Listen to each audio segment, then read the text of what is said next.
Africa, কবিগুরু রবীন্দ্রনাথ ঠাকুর।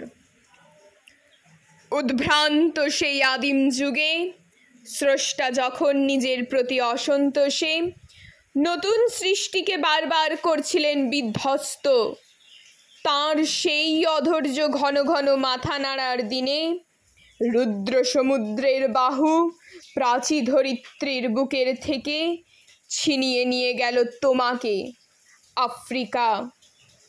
বাঁধলে তোমাকে বনস্পতির নিবিড় পাহারায়, কৃপণ আলোর অন্তঃপুরে।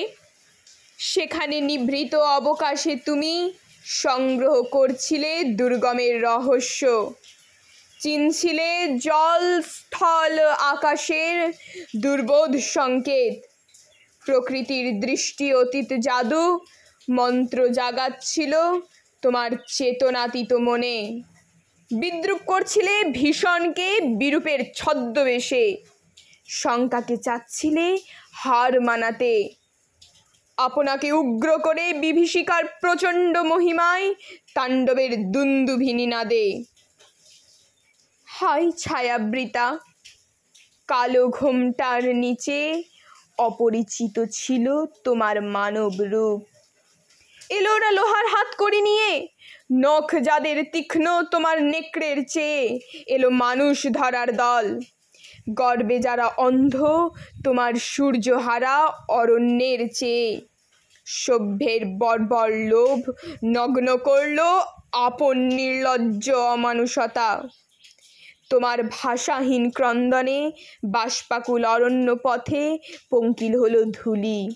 তোমার রক্তে অশ্রুতে মিশে দস্যু পায়ের কাঁটা মারা জুতোর তলায় বিভৎস কাদার পিণ্ড চিরচিহ্ন দিয়ে গেল তোমার অপমানিত ইতিহাসে। সমুদ্র পাড়ে সেই মুহূর্তেই তাদের পাড়ায় পাড়ায় মন্দিরে বাজছিল পূজার ঘণ্টা। সকালে সন্ধ্যায় দয়াময় দেবতার নামে শিশুরা খেলছিল মায়ের কোলে। কবির সঙ্গীতে বেজে উঠেছিল সুন্দরের আরাধনা।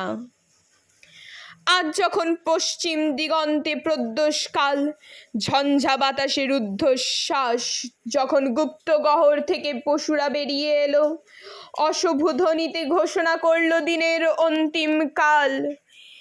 এসো যুগান্তের কবি, আসন্ন সন্ধ্যার শেষ রশ্মিপাতে দাঁড়াও ওই মানহারা মানবীর দ্বারে, বলো ক্ষমা করো হিংস্র প্রলাপের মধ্যে। সেই হোক তোমার সভ্যতার শেষ পুণ্যবাণী।